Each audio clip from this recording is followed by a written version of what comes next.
Nu, ko, draugi, mīļie, tagad es jūs gan varu oficiāli apsveikt ar to, ka esam izturējuši šo garo karsto dienu un esam finiša taisnē Kolkas ragā, kur Mazjūras satiekas ar Dižjūru. Šobrīd ir neliels atpūtas brīdis, kad organizatori skaita sakrātos dukātus, bet turisma rallija dalībnieki var godam atpūsties. Jau pēc kāda brītiņa mēs uzzināsim, kurš plūks slavas laurus. Nu, tad pastāstiet, kā jums gāja šodien? Labi gāja, daudz punktus dabujām, bet visu neizbraucām. Kas patika vislabāk? Braukšana, kā vienmēr. Šinšilas. Dukātiņi, mums ir dzīvnieks viss līdzi ir. Lieliski. Kā tas karstums nenomocīja? Nē, šitie kuplie bruņši pasargā. Karstumu cauri. Jā. Jā, un tas arī ne pat dzīvs pat ir. Kas tie pa pirātiem bez... Vai ne? Vai ir kaut kā, teiksim, salīdzinot ar iepriekšējiem rallijiem, kaut kas citādāks? Attālumi bija mazi, cilvēki bija ļoti atsaucīgi un fēni. Nebija tik pārāk sarežģīti tie darbi, lai varētu tā ārkārtīgi daudz laika pazaudēt. Tā kā viss gāja ļoti raiti. Nebija rindas, jā. Nu, nekas, vīrs man tačku pavizināja. Ko pavizināja? Šķerru. Tas bija kāds uzdevums, jā? Jā, vai nu bija jānes vai jāvada tačku. Viņš izvēlējās pēdējo. Feini.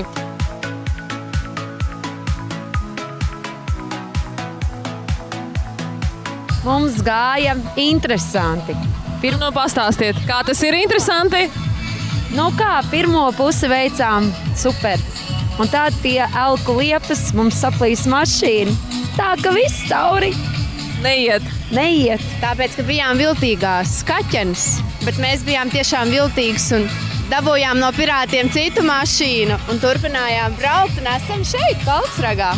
Super! Kā sauc jūs komandu? Viltīgās kaķenes. Un jūs pirmo vai kuro reizi piedalāties? Pirmo. Un kā patika? Labi. Ja tāds tā kā secinājums no šīs dienas, ko jūs ieguvāt? Draugus. Jā, ir mums citas ekipāžas, kas arī mums palīdzēja gan ar mašīnu, gan arī izpalīdzēja. Un vienmēr mēs uzmundrinājām viens otru. Un galvenais, ka jācīnās līdz galam. Galvenais piedalīties un sasniegt mērķi un būt finišā. Stāstiet, kā tad jūs šodien gāja? Ļoti labi gāja, man patīkās. Labāk par iepriekšējām visām reizēm? Nē, vienkārši savādāk, cits maršruts, citā vietā. Vienmēr ir bijuši jauki te. Bija grūtāk šoreiz. Kāpēc? Interesantāki uzdevumi, tad sarežģītāki. Bija ilgāk skola, piemēram. Jā, tad arī tirakmeņi, kur bija jāmeklē. Bija ko palauzīt galvu. Nebija pa vienkāršo. Kā ar to karstumu? Nu, redz, izturējām. Dzīvi. Kraklā. Visu dienu. Neko. Ceram uz vietām? Vispār, kāpēc ne? Kāpēc gan ne? Jūs jau vairākas reizes, man liekas, ir bijusi par tērpiem saskaņotiem kaut kas tāds, vai ne? Tā vieta Ziemas rallijā tagad bija tikko. Šajā, jā? Jā. Tā kā izmantojām forši atpūtāmies, paldies. Punktus arī, jā. Viss tā kā. Visas 34, cik tur bija, jā? Jā, visur. Šoreiz mēs tā laicīgi sākām un arī laicīgi pabeidzām. Un jūrā bijām arī. Kā jums gāja šodien? Labi. Kā sauc jūs komandu? 5+, vienīgais visus kontrolpunktiņus neizgājām. Laika trūkums vai karstums? Laika trūkums.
pabučoties.